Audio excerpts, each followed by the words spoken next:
Well, for today's video guys, magbabayad ako ng aming Fiberblaze sa internet. Newly installed kami last 2 weeks lang kasi yung isang provider namin, which is Globe, is nawawalan lagi ng internet. Hindi ko alam kung bakit, pero updated naman kami as always, and ang mahal lang binabayaran namin since work from home ako.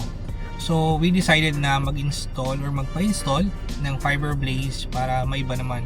Siguro yung Globe internet namin since 2017 pa siya or 2018.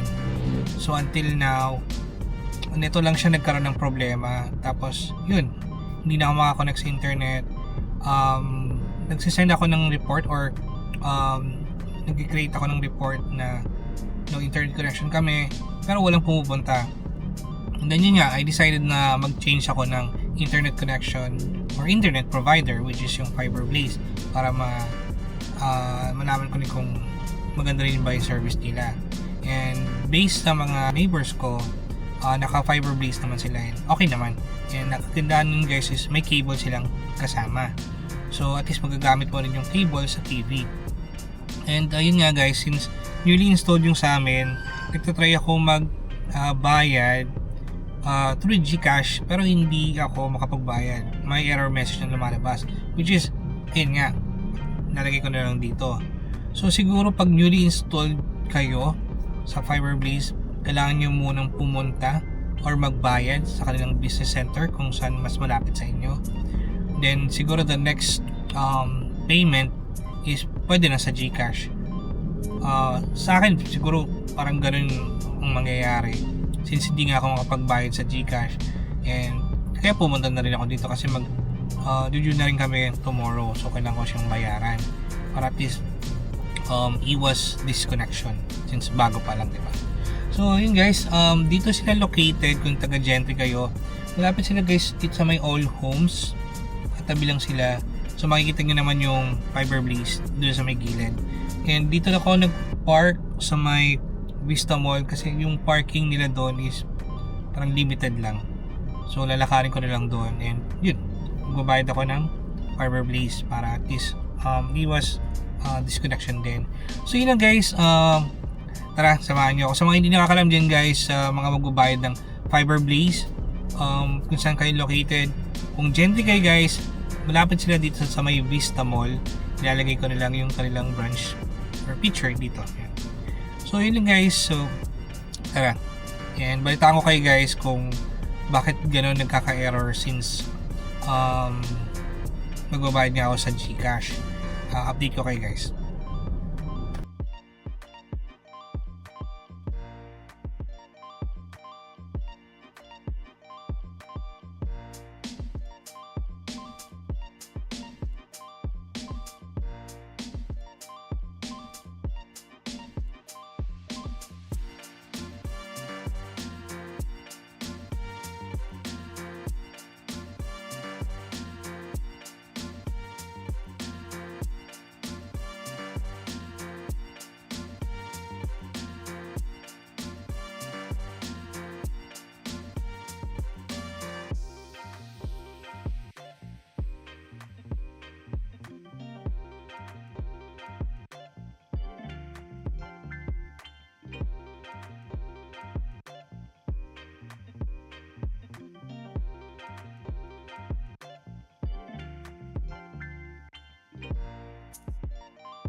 So yun guys, nakapagbayad na ako ng internet namin, which is dito sa may Fiberblaze, and bawal mag cellphone sa loob, syempre alam nyo na.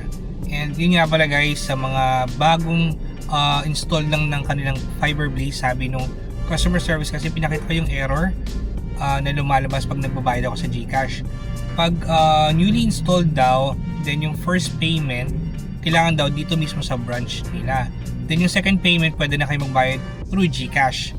So hopefully sana maayos siya sa second payment para hindi na ako pipila, kasi kung nakita nyo kanina guys, yung pila is nasa labas mismo nung branch nila. So para pa isa-isa o dalawa lang pwedeng pumasok sa loob and mainit sa labas, di ba? So yun lang guys, and I hope na next time okay na yung GCash ko, pwede na akong, or okay na yung payment sa GCash ni Fiberblaze para at least hindi na pupunta rito sa branch nila para pumila. So yun lang guys, and thank you sa mga nanood at tumapos ang video na to, and sa mga next na vlog ko, check natin kung gaano ba kaganda yung Fiberblaze, kung okay ba yung connection nila, or kasi first time ko lang talaga guys magpapalit ng internet provider since yun nga yung Globe nga since 2017 or 2018. Gusto kong subukan itong Fiberblaze. So yun lang guys, and I hope you like this video, and kung bago ka sa channel ko, napadaan sa channel ko, don't forget to click like, share, subscribe, click mo na yung bell para laging update sa mga videos ko. Thank you for watching, see you in the next vlog. Bye!